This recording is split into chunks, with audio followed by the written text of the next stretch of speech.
เมื่อกี้เฮาอ่าเรียนเกี่ยวกับคำสั่งพื้นฐานของ Linux ไปแล้วเนาะอ่าตัวนี้เฮาก็จะมาเบิ่งคำสั่งพื้นฐานของ Linux ตื้มอีกแต่ว่าเฮาจะจัดเป็นเป็นกลุ่มเนาะอยู่ในนี้เนาะจะมีอยู่ 3-4 กลุ่มที่ว่าจะยกมาให้เห็นในมื้อนี้เนาะกลุ่มที่1แม่นไว้สำหรับจัดการเกี่ยวกับไฟล์เนาะจะเป็นพวกคำสั่ง ls นี่เนาะจะเป็น list ไฟล์ออกมาเนี่ย ls -l จะ list ออกมาแล้วให้เฮาเบิ่งรายละเอียดนํเนาะแล้วจะมีคำสั่งพวก cp เนาะที่ว่าเฮาลองแล้วเมื่อกี้นี้มันสำหรับ copy เนาะแล้วนอกจากนั้นยังมีคำสั่งพวกไว้สำหรับ backup ข้อมูลเนาะ backup ไฟล์ต่างๆเช่นว่าเป็นgzip หรือว่า bzip เนาะขอโทษนะหรือว่า tar เนาะแล้วยังมีพวกไฟล์ที่ไว้สำหรับคำนวณข้อมูลเนาะคำนวณข้อมูลนี่แม่นเป็น echo บ่เนาะเพื่อเชื่อมเอาเขียนเอาข้อความเข้าไปอยู่ในไฟล์บ่เนาะหรือว่าเป็น cache บ่ดึงข้อมูลออกมาเนาะแล้วก็มีสำหรับไว้สำหรับแก้ไขไฟล์แก้ไขข้อมูลแม่นคำสั่ง vim เนาะหรือว่า vi เนาะแล้วยังมีพวกการกำหนดสิทธิ์ให้ไฟล์เนาะในนี้จะอธิบายเกี่ยวกับการกำหนดสิทธิ์ให้ไฟล์นี่เฮาจะมีอยู่ใน Linux จะเป็นตัวเลขเนาะตั้งแต่0ฮอด7เนาะ0 1 2 3 4 5 6 7ไปเนาะเป็นเลขฐาน8ก็แม่นเนาะแต่ว่าเฮาจะมีเรียงเป็นเลขฐาน2เนาะ000มีแต่2มีแต่0กับ1เนาะจะสังเกตเห็น000นี่แม่นเป็น0เบิดแม่นบ่อนุญาตให้เฮ็ดหยังเบิดเนาะคันเป็น00เนาะตัวที่1นี่แม่น001 1นี่แม่นให้มีแต่สามารถลั่นได้เนาะคัน1อยู่ทางท้ายมัน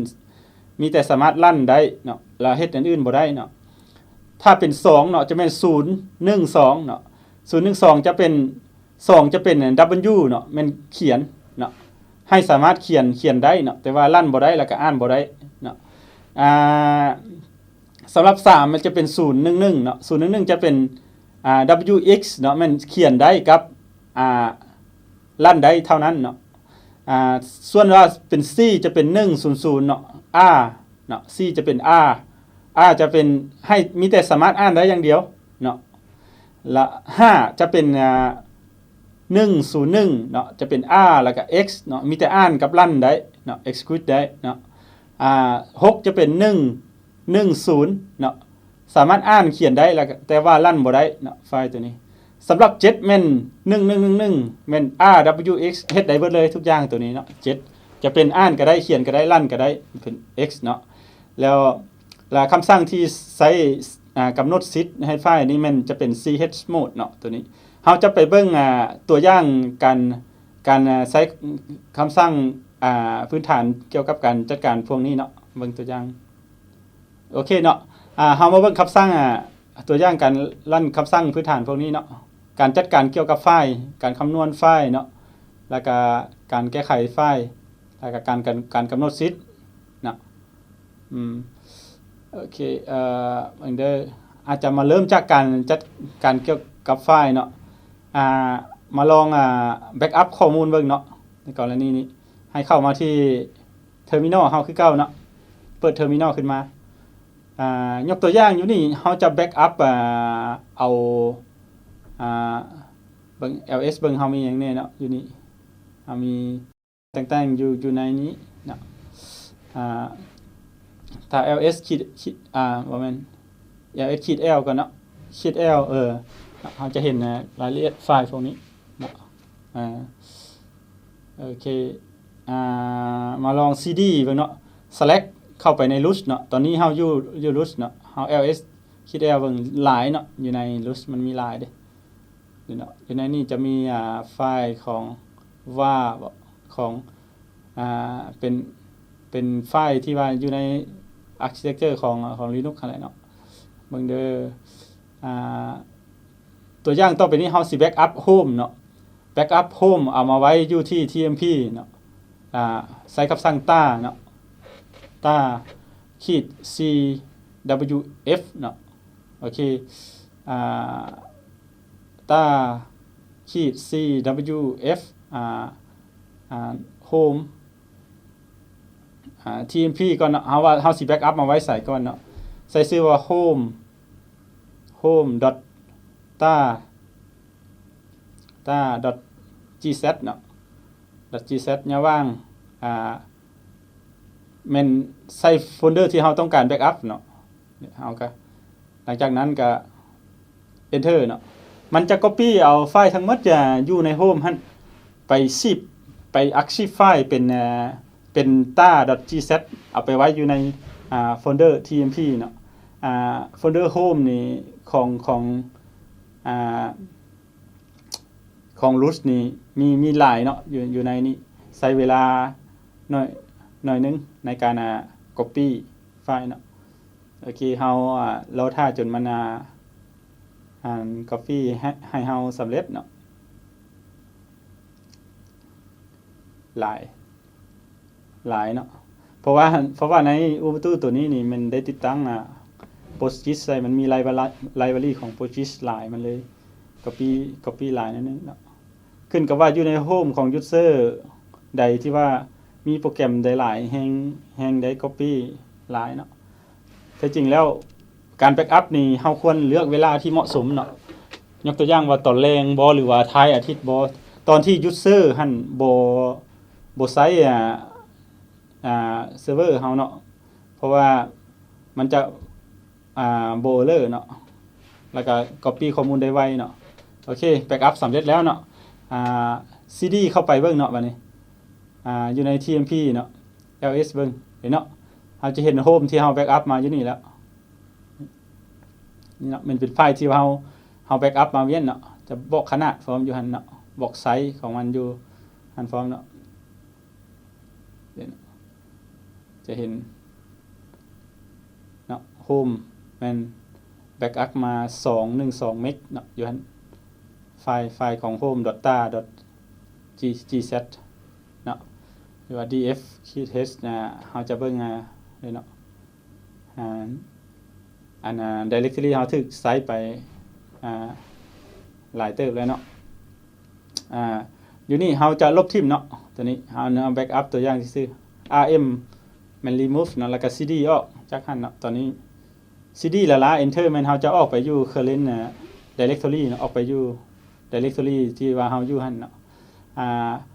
ต่อมาเฮามาเบิ่งการคำนวณไฟล์เบิ่งเนาะยกตัวอย่างเฮาสิเขียนคำว่า hello นี่เอาไปไว้อยู่ในไฟล์2เนาะแม่นใช้คำสั่งecho เนาะ echo แล้วก็เขียนในdouble quote หั่นเนาะ hello แล้วก็ใส่เครื่องหมายใหญ่กว่าหั่นหมายความว่าเขียนเข้าไปหั่นเนาะเฮาเบิ่งตัวอย่างเนาะค่อย cd เข้ามาใน desktop ก่อนเนาะแล้วเข้ามาอยู่ในโฟลเดอร์test ที่เฮาสร้างไว้หั่นเนาะโอเคตอนนี้อยู่ใน desktop view test เนาะเฮามี listme กับ tity หั่นเนาะแต่ว่าเฮาจะลบทิ่มทั้งหมด rm ดาวมันลบทั้งหมดเลยอยู่ใน desktop บ่มีหยังแล้วเนาะอยู่ในโฟลเดอร์ test หั่นตอนนี้เคลียร์แล้วจะใช้คำสั่งecho เนาะ echo แล้วเขียนอยู่ใน double quote หั่นว่า hello เนาะแล้ว how are you อีกเนาะเขียนยาวนิดนึง hello how are you โอเคหมายความว่าข้อความทางในหั่นเนาะเฮาเขียนหยังใส่ก็ได้แล้วใส่เครื่องหมายใหญ่กว่าหมายความว่าค่อยจะเอาข้อความนี้เข้ามาไว้ในไฟล์2ไฟล์1ซะเนาะโอเค enter ls จะเห็นว่าไฟล์1อยู่หั่นเนาะถูกสร้างขึ้นแล้ว cat ไฟล์1 enter เดี๋ยวเนาะ hello how are you เนาะสันคำสั่ง echo แล้วตามด้วยข้อความแล้วเครื่องหมายใหญ่กว่าหมายความว่าเฮาจะเอาเข้ามาหั่นเนาะยกตัวอย่างเฮาเขียน echo อีกเนาะเฮาเขียนคำว่าเปลี่ยนข้อความนี้เนาะ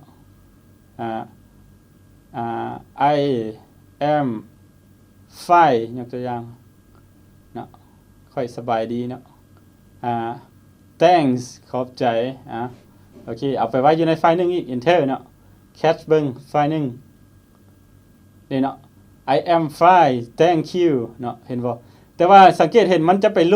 ลบไปแทนที่ตัว hello how are you หั่นเนาะ I fine thank you นี่เนาะมันจะไปลบตัวเก่าคันเฮาบ่อยากให้มันไปแทนที่เฮาเฮ็ดจังได๋เนาะเฮาอยากให้มันไปเขียนต่อไฟล์ตัวนั้นเลยเนาะเฮาบ่อยากให้มันแทนที่หั่นเฮาก็เปลี่ยน นี่เหมือนเด้อ hello how are you แล้วเปลี่ยนจากตัวนั้นเนาะไปเป็นใส่เครื่องหมายอีกเทื่อนึงเนาะเป็นเครื่องหมายใหญ่กว่า2เทื่อเนาะมันจะไปเขียนต่อเนาะไปเขียนต่อตัวเก่าที่มีเนาะจะเป็นว่า hello how are you เลยเนาะทำอีทเฮารันใส่เครื่องหมายเดียวก่อนแล้วมาใส่เครื่องหมาย2เทื่อหมายเขามว่าจะไปเขียนต่อกันตัวนั้นเนาะอันนั้นมันเฮาสามารถคำนวณไฟล์ลักษณะนั้นได้เนาะในทาง Linux ต่อมาเบิ่งคำสั่ง wc เนาะไฟล์นึงมันเฮ็ดจังได๋เนาะมันจะบอกว่าอยู่ไฟล์นึงหันมี2แถวเนาะแล้วมี9เบิ่งเด้อมี2แถวมี9คำศัพท์บ่แม่น9คำศัพท์แม่นบ่1 2 3 4 5บ่แม่น9คำศัพท์มี2แถวมีเบิ่งเด้อ1 2 3 4 5 6 7 8 9แม่นแหละตัวนั้นมันนับใส่กันเนาะมี9คำศัพท์แล้วก็มีทั้งหมด1 2 3 4มี36selector เนาะมี36อักษรนะทั้งหมดเนาะอย่าว่ามันก็นับเนาะมันเป็นอักษรนึงเนาะคำสั่ง wc แม่นบอกนับจำนวนคำศัพท์แล้วก็บอกให้แถวแล้วก็บอกอักขระอยู่ทางในเนาะถือว่าบอกรายละเอียดอยู่ในไฟล์นั้นเนาะต่อมามันเฮามาเบิ่ง ls เบิ่งเนาะจะเห็นว่าไฟล์นึงเฮาอยู่นี่เนาะแล้ว move เนาะคำสั่ง move ไฟล์นึงมาเป็นไฟล์2เนาะ move นี่จะคือกันกับ copy แต่ว่าต่างอยู่ว่า move มันจะลบทิ่มได้ไฟล์ทำตัว it เนาะมันจะไปสร้างไฟล์ใหม่ขึ้นมาเนาะคัน copy นี่ไฟล์นึงมันยังรักษาไว้อยู่เนาะ move เป็นย้ายเนาะย้ายเอาไฟล์นั้นไปไว้อีกบนนึงเนาะ cache เบิ่งไฟล์2เนาะจะมีข้อความคือกันแต่ว่าไฟล์นึงเสียไปแล้วเพราะว่า move แล้วเด้เนาะต่างจาก cp สมมุติว่า cp นี่แม่นเฮาจะไฟล์2ไปเป็นไฟล์3ยกตัวอย่างว่าโอเคและ ls เนาะไฟล์2ก็ยังเนาะไฟล์3ก็มีสร้างขึ้นมาใหม่ cp เพราะว่า copy เด้แต่ว่า move เนาะไฟล์3ไปเป็นไฟล์4เป็นไฟล์4 enter of เดี๋ยวmove ต้องแม่นบ่แม่น move เนาะ mv มัน move เนาะเห็นบ่ไฟล์3จะถูกลบยังแต่ไฟล์4เนาะนี่มันคำสั่งmove more ไฟล์4เบิ่งเนาะเดี๋ยวข้อมูลมันอันเก่าเพราะว่า move มาจากตัวนั้นพุ่นเด้เนาะตัวเทม it นั้นเนาะบัดนี้เฮามาเบิ่งคำสั่ง vim หรือว่า vi เนาะdd yy pp เฮ็ดหยังเนาะsearch บ่สิคำสั่ง vi เนาะเดี๋ยวvi เนาะ vim เนาะอย่าว่างเฮาสิแก้ไขไฟล์0.txt ซะหรือว่าสร้างขึ้นมาใหม่เนาะไฟล์ 0.txt เนี่ยเปิดหน้าต่างขึ้นมานี่เนาะตอนนี้เฮาอยู่ใน vim เนาะอยู่ใน vim แล้วกดตัว i เนาะหมายถึง insert เฮาสามารถป้อนข้อมูลเข้าได้กดตัว i ในคีย์บอร์ดเนาะเฮาเขียนคำว่า hello เนาะhow are you สมมุติ how are you แล้วก็ I am fine เนาะ I'm fine thank you and you เนาะเรียนภาษาอังกฤษพื้นฐานเลยเนาะต้องมันเรียนอันนี้เบิด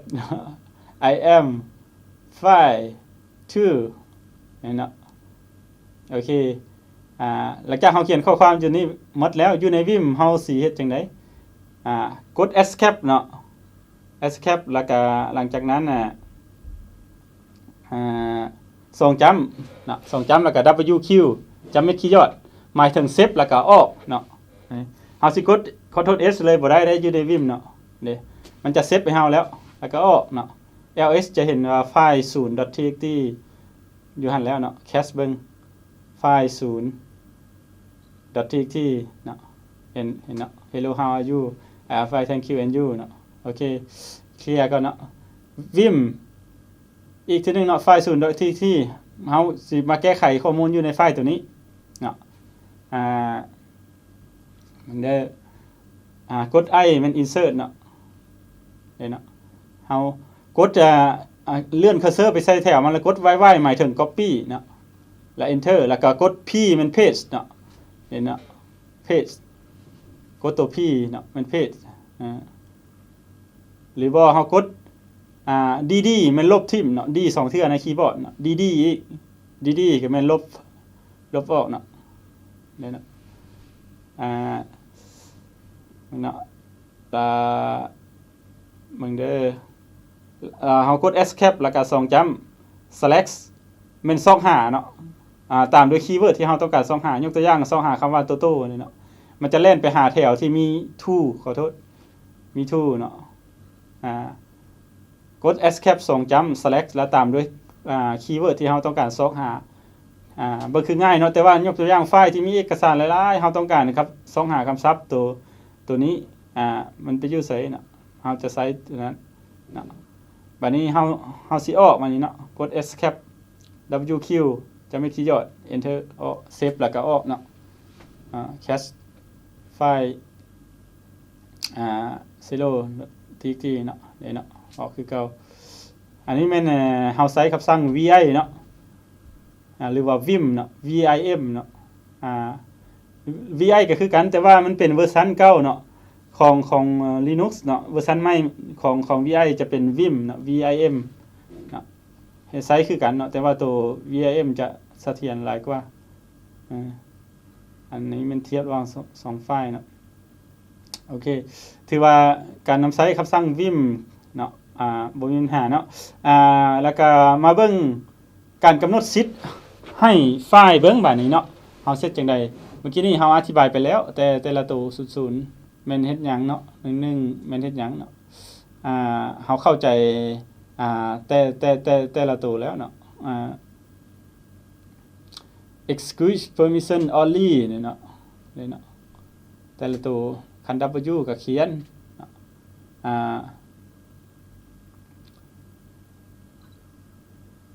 อันน่ะขีดละละหันหมายเขาว่าบ่ได้ใช้ permission หยังเนาะ010เนาะ011คันแม่นเฮาเปลี่ยนจากเลขฐาน2ก็เป็น3มาแหละเนาะ100ก็เป็น4เป็น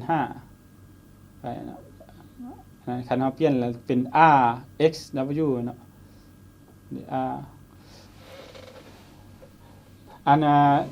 ส่วนคำสั่งที่ว่าใช้เปลี่ยน permission เป็น ch mode หันจะมี g o u เนาะและเครื่องหมายบวกลบเนาะหรือว่าเท่ากับเนาะแม่นเฮาสามารถใส่ permission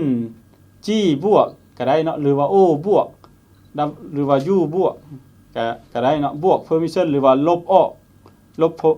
ลบ permission ออกเนาะตัวนี้แม่นเฮาจะใช้เนาะมาเบิ่งการนำใช้เนาะวิธีเฮาใส่ permission ไฟล์มาเบิ่งอยู่นี่ ls -l เบิ่งนี่เนาะเฮาจะเห็นว่าไฟล์ 0.txt นี่เนาะrw แล้วก็ r เนาะ rw ทำ it แม่นuser เนาะ user นี่มันสามารถอ่านแล้วก็เขียนได้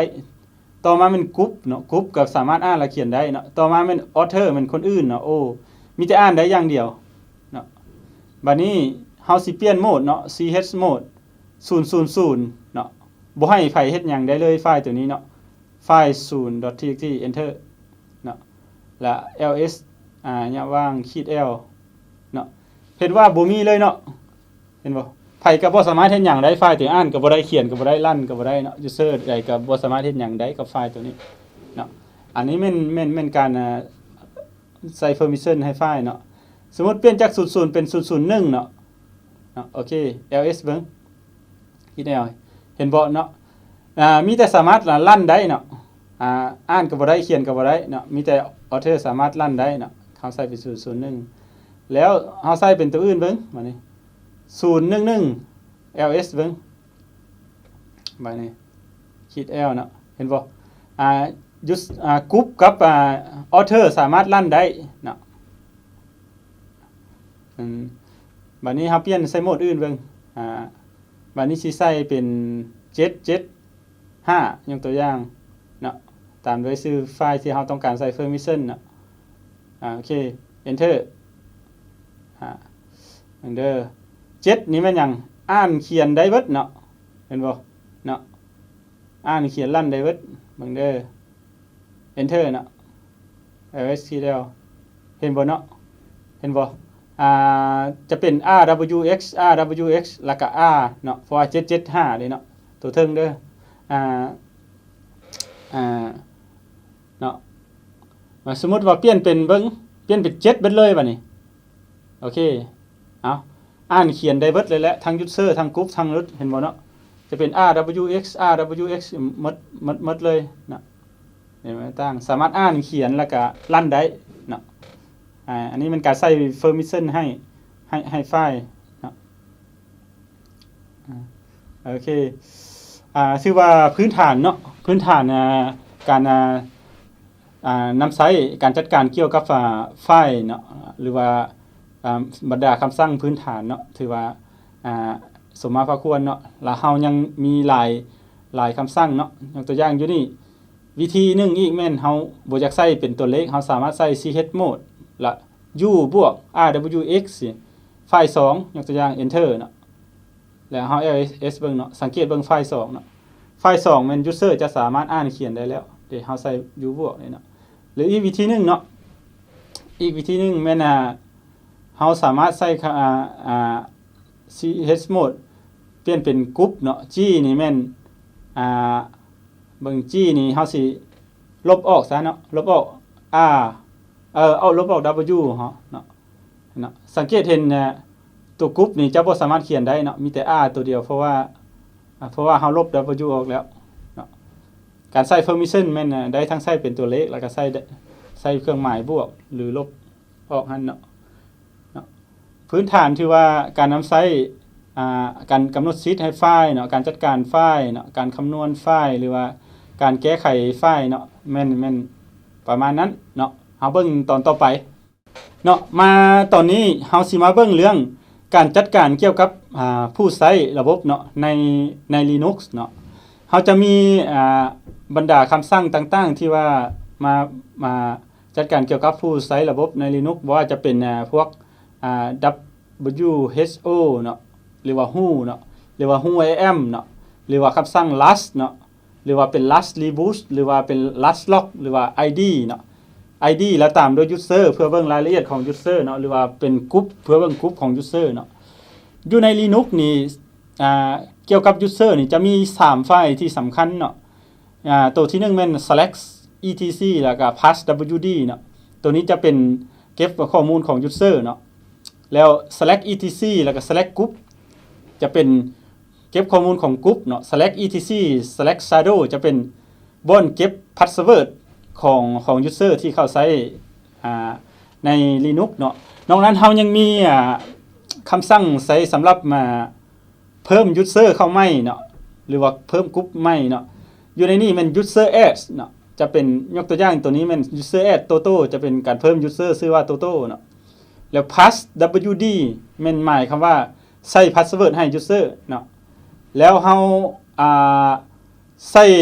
เปลี่ยนโหมด user ให้ไปอยู่ในกลุ่มใดหนึ่งเนาะเฮาใส่คำสั่งคำว่า user mode แล้วขีด ag แล้วก็ยกตัวอย่างเอา user Tata เข้าไปอยู่ในToto เข้าไปอยู่ในกลุ่มของ Tata เนาะเฮาจะใส่จังซั่นเนาะแล้วคำสั่งที่ใช้สำหรับdelete user ออกมัน user delete นะ user del หั่น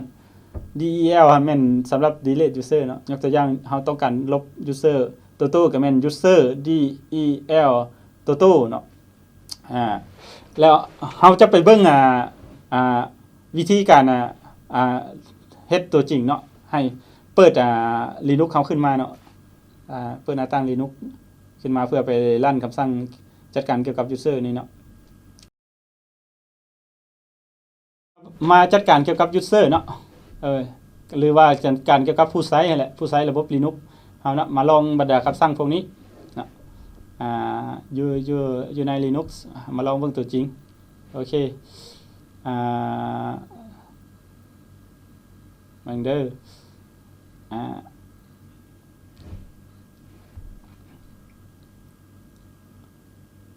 เนาะเฮามาลองเบิ่งตัวจริงเนาะตามที่ได้อธิบายไปเมื่อกี้แล้วเกี่ยวกับบรรดาคำสั่งพวกนี้เนาะ อ่าตัวนี้เมื่อกี้ก็อธิบายไปแล้วเนาะใส่โหมดเนาะโอเค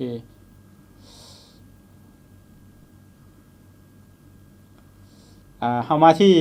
Linux เนาะเฮามาที่ Linux ละเปิดterminal ขึ้นมาเนาะบนสำหรับรันคำสั่ง terminal เนาะเฮามาเริ่มจากคำสั่ง who ก่อนเนาะมันให้ข้อมูลอย่างเฮาเนาะ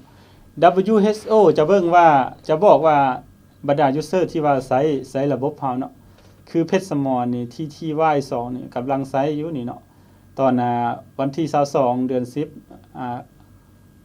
วันที่5ปี2เดือน10ปี2022เนาะ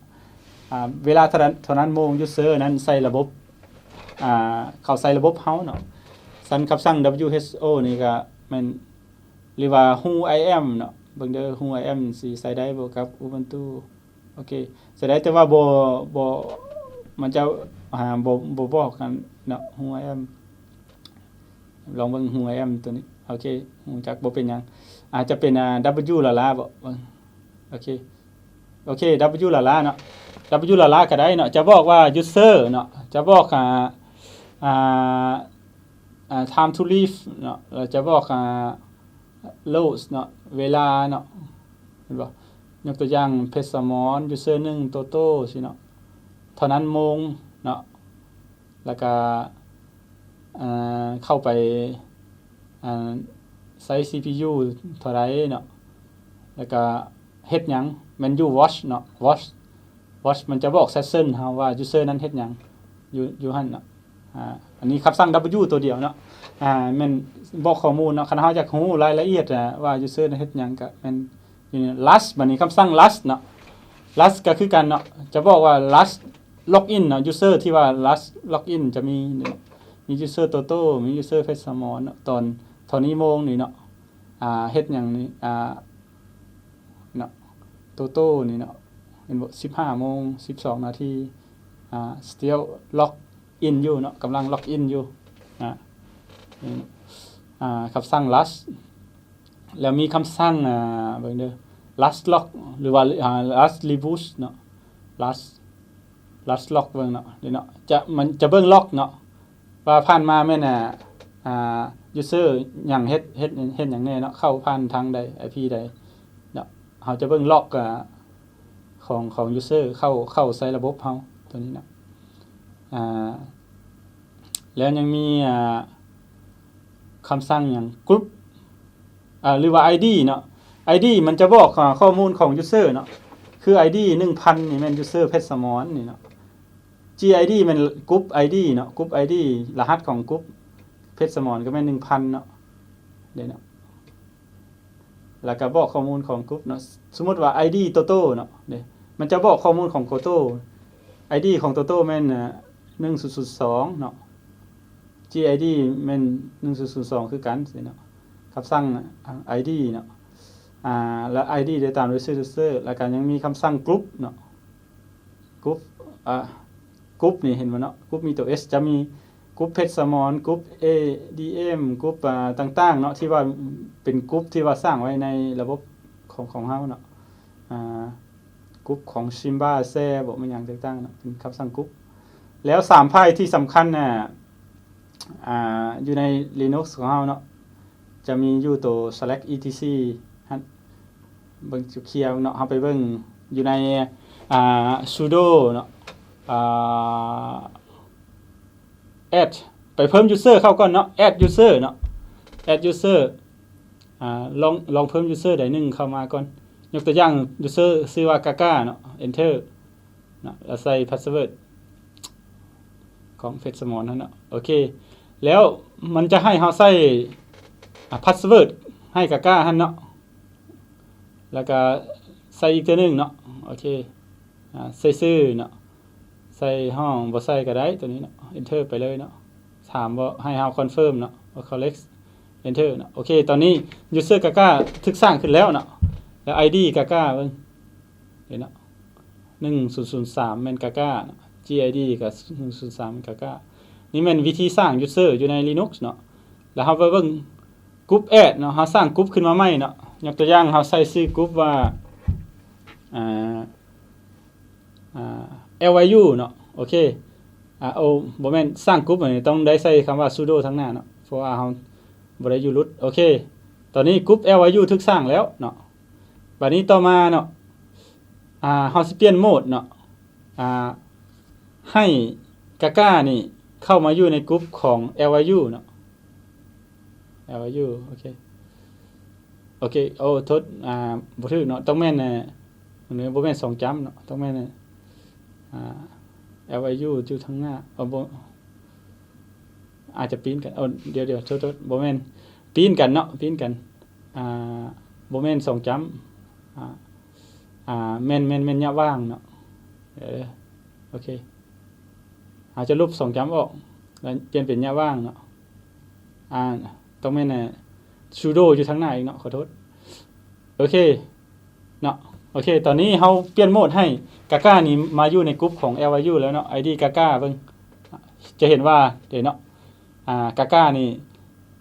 กลุ่มนี่จะอยู่ทางกลุ่ม LYU แล้วก็กลุ่มของกาก้าเนาะกลุ่ม LYU จะเป็น1004หั่นเนาะเป็นกาก้าจะอยู่ในกลุ่มนั้นแล้วเนาะนะครับสร้างตัวนี้เนาะในกรณีที่เบิ่งเด้อเฮามาเบิ่ง3ไฟล์ที่สำคัญนั่นก่อนเนาะมาแคชเบิ่ง select etc select passwd ก่อนเนาะเดี๋ยวเนาะจะเห็นว่า user ต่างๆที่สร้างจะมาอยู่นี่เนาะเห็นบ่กาก้าเนาะจะต่อมาจะเป็น ID ของ user ID ของกลุ่มเนาะแล้วจะบอก home directory เนาะของกาก้าเนาะส่วนหลายจะเริ่มจาก user root จะเป็น0เนาะ ID ก็เป็น0เริ่มเข้ามา root แล้ว user ทั่วไปจะเริ่มจาก1,000ไปเนาะแล้วอยู่ไฟล์ shadow เด้มีหยัง shadow นี่ต้องเป็นใช้ sudo ทั้งหน้าก่อนเนาะเดี๋ยวเนาะ shadow นี่จะเก็บรหัสของ user แต่ละคนเนาะยกตัวอย่างตัวรหัสของกาก้าเนาะจะเป็นอยู่นี่รหัสมันจะ convert เป็นเลขที่ว่ามนุษย์เฮาบ่สามารถจะอ่านได้เนาะมันจะบ่เป็นเลขให้เฮาเห็นเนาะเป็นจะconvert เป็นเพื่อบ่ให้คนอื่นรู้เด้เนาะต่อมาเป็นกรุ๊ปบัดนี้เนาะ etc กรุ๊ปcache select etc แล้วก็กรุ๊ปเด้เนาะกรุ๊ปบ่มีตัว s เด้เนาะเห็นบ่จะเห็นว่าชื่อกรุ๊ปแล้วก็รหัสของกรุ๊ปเนาะเดี๋ยวมีกรุ๊ป LYU กรุ๊ปกาก้าแล้วก็มีกรุ๊ปToto กรุ๊ป user 1กรุ๊ปอื่นๆเนาะที่ว่าเก็บของกรุ๊ปไว้เนาะในบรรดานี่เนาะเกี่ยวกับการจัดการเกี่ยวกับ user ในระบบ Linux สิประมาณนั้นเนาะมีต่อไปเฮาไปเบิ่งเบิ่งเด้อลองอีกตัวนึงแม่นเฮาเดี๋ยวเฮาลองล็อกอินเข้าuser กาก้าเบิ่งเนาะหลังจากสร้างแล้วล่ะเห็นบ่เฮาจะล็อกอินเข้ากาก้าคำสั่งที่ใช้ล็อกอินมัน su เนาะ su แล้วก็เวลาออกก็มัน exit เนาะsudo user delete เนาะกาก้ามันลบ user ออกเนาะอันนี้เฮาลองลบแล้วเนาะสำหรับการจัดการ user มันประมาณนั้นเนาะแต่ว่าเฮาจะไปเบิ่งตอนต่อไปเนาะ